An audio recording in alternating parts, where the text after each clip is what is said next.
Hello, friends, and welcome back to another episode of Super Real Human. Today, we are going to talk about something that all of us business owners who have clients have experienced. I'm going to venture a guess many times. Um, but the first time, or the first time in a long time, that you have this experience with one of your clients, it can, as it has for me, uh, it can kind of like take the wind out of your sails a little bit. And so I thought that it would be really helpful to sort of talk through this situation and see if we can shed some light on how we can bring our power back. And I mean that in a good way, not in a controlling way, but how can we harness the situation and really change it for the better? So let's dig in. All right. So the big question is what to do.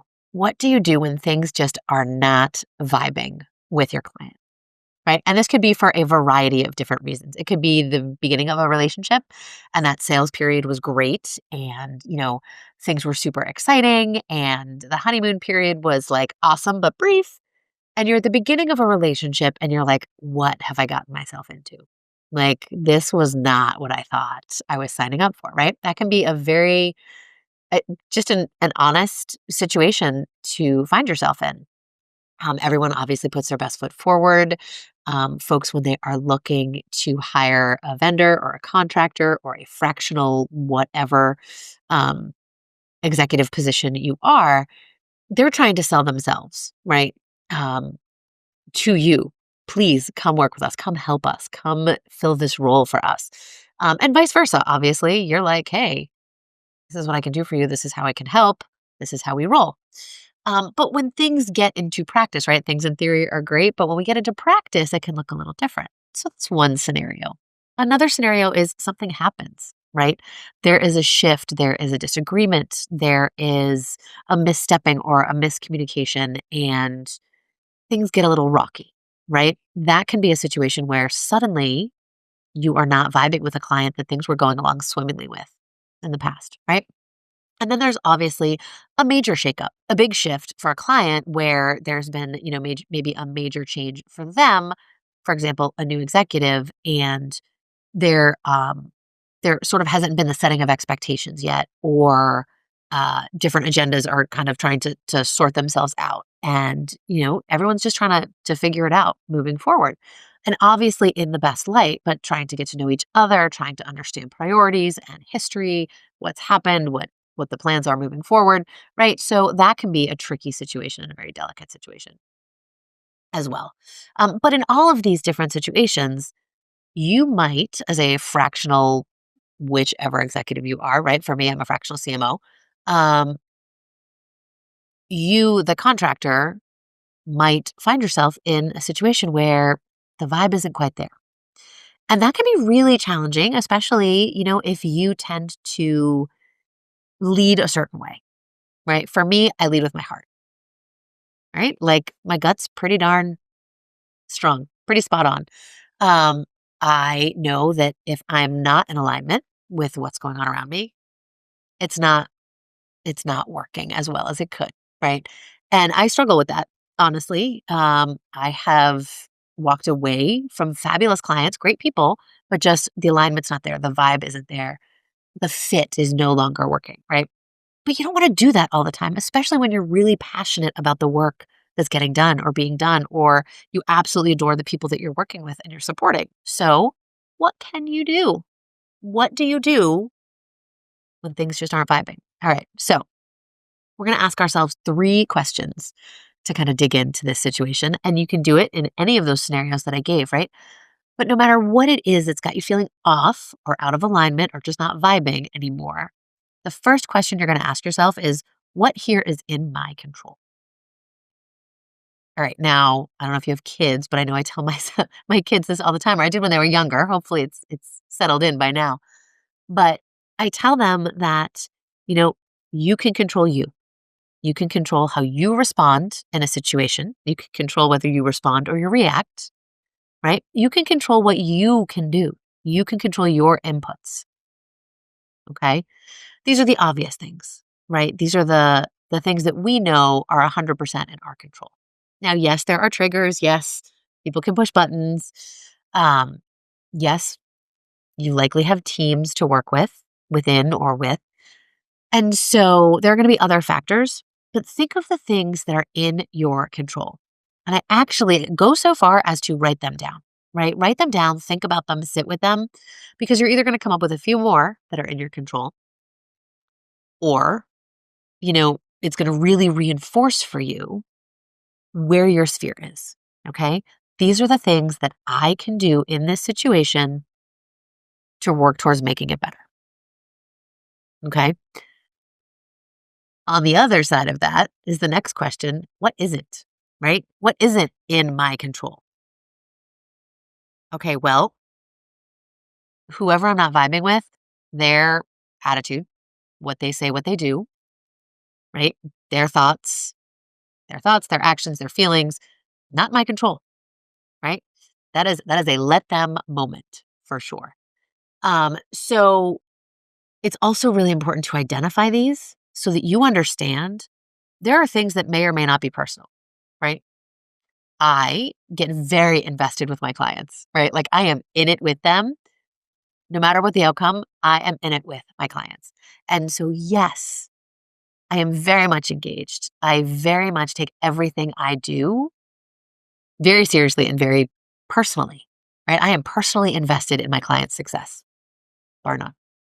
Hard stop. That's not always received the same way, right? And it can be really, really difficult when things aren't meshing the way they either have in the past or you expected them to mesh and vibe. It can be really hard because you might find yourself going to the place of like, what am I doing wrong? I don't understand. And it could simply be a misunderstanding or differences in expectations, right? Or different ways of operating and communicating, right? So it's really important to look at this. The first question: what is in my control in this situation? Second question: what isn't? What isn't? And when you identify what is not in your control, I want you to like absorb that and understand that you could do absolutely everything perfectly. Those things are still not in your control, right? You can only control what you can control. The rest, you got to let it, right? So now the problem solving part comes in. What can I do about what is in my control? I want you to forget about what isn't in your control because you cannot change that. You do not have power over that. Okay. But what you do have power over, what you do have control over is what is in your control. So now we get to identify what can we do about that? So um, I can share with you what I have done in some of these situations where things aren't in alignment, they don't feel right, something is off, right? And if your first inclination is to retreat and just get smaller, don't, do not. That signals a number of things that you don't want to necessarily signal, okay?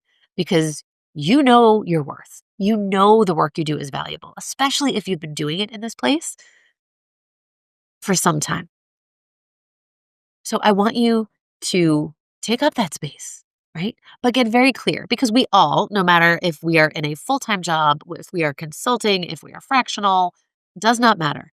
The longer we do something and the better we get, the smoother, more efficient, kind of like, oh yeah, this is like the well-oiled machine, the more we may talk about it less, write things down less, because it just becomes second nature, right? But when someone new comes into a situation or when there is a shift or there's a miscommunication, suddenly everyone's on heightened alert a little bit, right? People need to know. Um, there might not be the level of trust that has been there in the past for whatever reason, right? So you need to over deliver again, right? You need to make sure that the lines of communication are completely open, that things are ultra transparent. because it's going to improve comfort all around. You're going to feel better, right? When you know that everybody else knows exactly what you know in this situation, right? So take it from my perspective, right?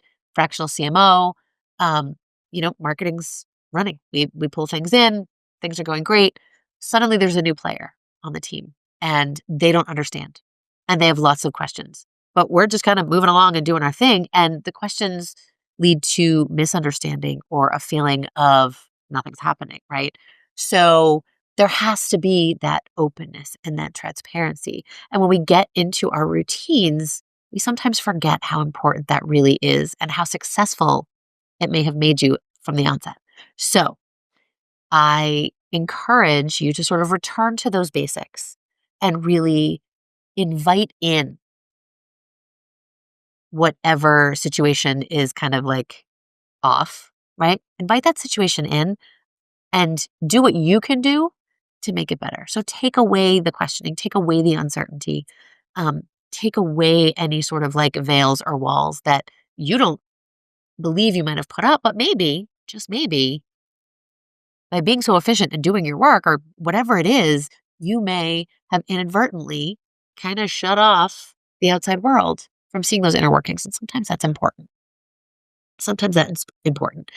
Um, and I also want to stress the importance. I am definitely a go with it, roll with it, right? Like life experiences, work experiences have taught me that you have to be able to roll with it. And now, for those of you who have been around for a while and have listened to Super Real Human for a while, those of you who know me personally know that um, there once was a time, and there's still glimpses, but there once was a time when Mara was very type triple A, like super organized and anal and just over the top control enthusiast, if you will.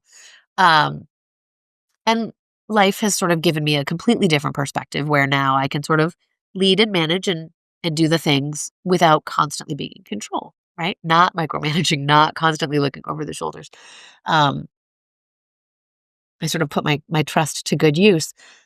However, I have found it very, very useful to have the agenda, to manage the agenda.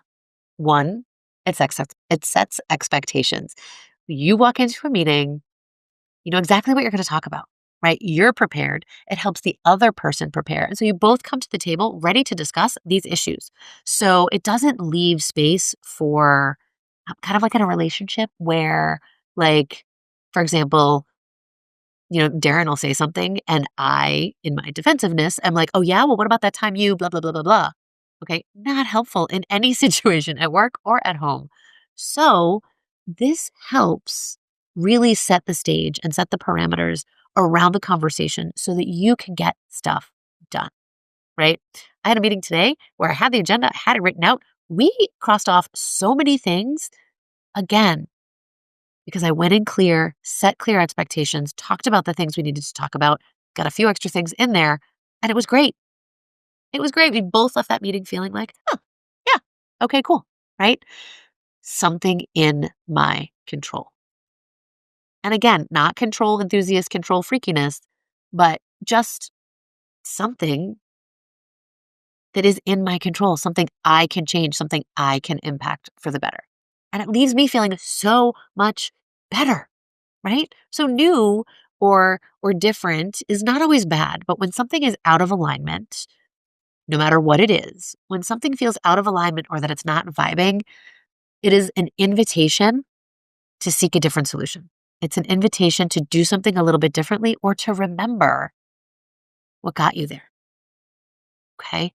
So that alignment, right? I have a tendency, full disclosure, I have a tendency when something feels off and it doesn't feel right internally, right? Like it is off. I have a tendency to be like, that's it. It's not working. Okay. That doesn't work either.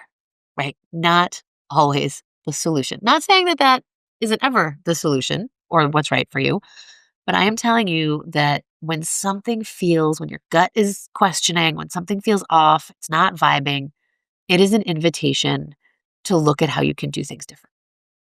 And it is not always easy, my friend. As somebody who has been through it a number of times and fairly recently, it is not freaking easy. Because some days you just want to come home, pop the cork, and be like, me, the dog, and my jammies, and a glass of wine. And that's cool. But really, it's an invitation to take a look at how you can clear things, right? Clear expectations, clear communication, clear any lack of transparency, inadvertent or otherwise, that might be happening. Clear the air and reset. And here's the thing. If you do that and you get yourself into a better pattern, freaking awesome, right? Fantastic. You still get to do the work and support the people, the organizations, the work and the good in the world that you want to do. Fabulous. If the reset and the efforts don't result in any change and it's still the status quo and you have done your part to bring things back into alignment and vibey and feeling good, then you get to step back and evaluate and say, okay, are we at an impasse? Is this no longer serving me? Is this no longer serving my client? Is this situation preventing me from giving them what they deserve, the best of me and my work? And that's a different situation. But until you take a look at what is really in your control, what is really not in your control, and then what you can do about the things that you can impact, don't jump to harsh conclusions. That's all. Um, I will say though, because I feel like I need to say this, when things are not right with a client, right? Whether you kind of were sold a different bill of goods when you signed up for the contract work, or when you signed up to work with a particular client that it is clear that it is not in alignment, creating that space and releasing them, as my old business coach used to say, releasing them lovingly back into the universe, this whatever, right? into the market searching for a consultant. When you release, whether it's a toxic client or just a poor fit, right?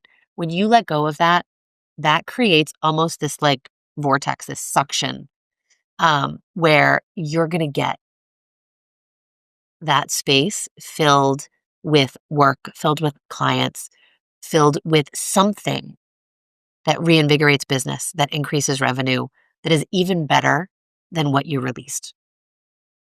Yes, it's energetic. Yes, it's woo woo. But trust me on this one, it has happened every time I have released a client. That has happened. Now, do it in a good way, right? And that's just my personal way. Like, I'm always going to set a client up with someone who can better serve them, right? Whether it's a better match, better skill sets, better personality vibe, right? I'm going to try and give them options, right? I'm never going to leave anybody high and dry. But know that if it is truly not good for you or them to be in that partnership, releasing them will be okay. And that's a big fear, especially in uncertain economic times. It is a huge fear for business owners, for small business owners and entrepreneurs, those of us who are self-employed. That can be a big fear.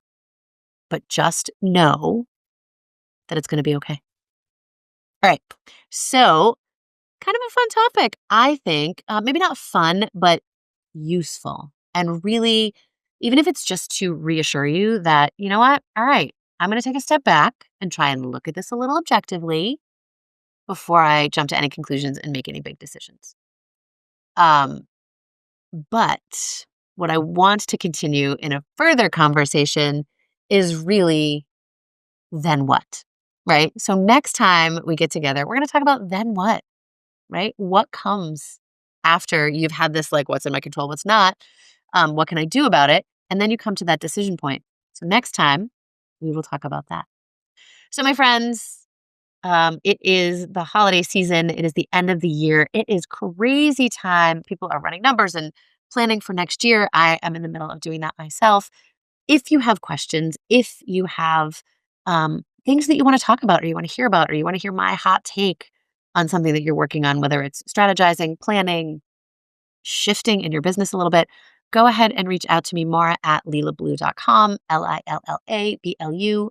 gmail.com. We'd be happy to answer your questions. And maybe we do a future Super Real Human episode on whatever topic that is. In the meantime, stay well, and we will see you right back here next time on Super Real Human. Mwah.